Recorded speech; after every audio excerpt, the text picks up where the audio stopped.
Tawag namin dito is wooden table nameplate.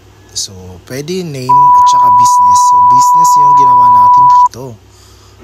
Unang step is engrave tayo for the cutting.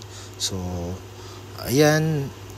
Second is nag-cut tayo ng mga letters na. So, bali ang process na to is uunahin natin yung pinakabutas para hindi na tayo mahirapan pag kakat dun sa pinaka may butas.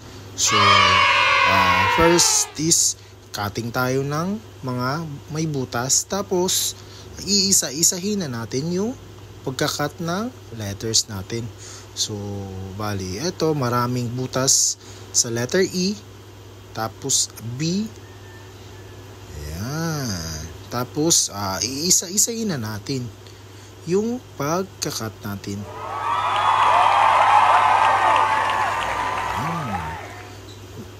Bale, medyo mahaba pala yung natin, yung words na ikakat natin. Ayan, shout out sa may-ari nito. Kaibigan natin. Solid kaibigan natin. Ayan, letter R.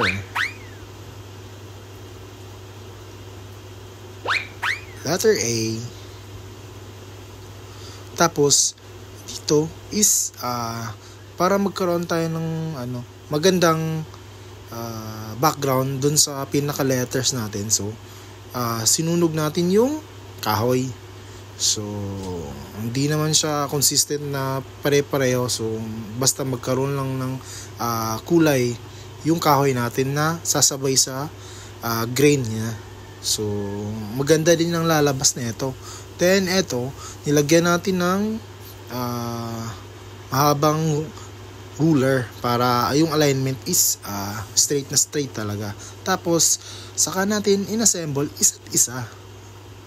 Gumamit tayo ng mighty band dito para siguradong madikit at matibay talaga. Medyo mahaba din talaga ang pagdidikit nito, kaya kailangan talaga ng mahabang pasensya. Then ito is final buffing tayo. So para pantay-pantay talaga yung kapal ng letters natin.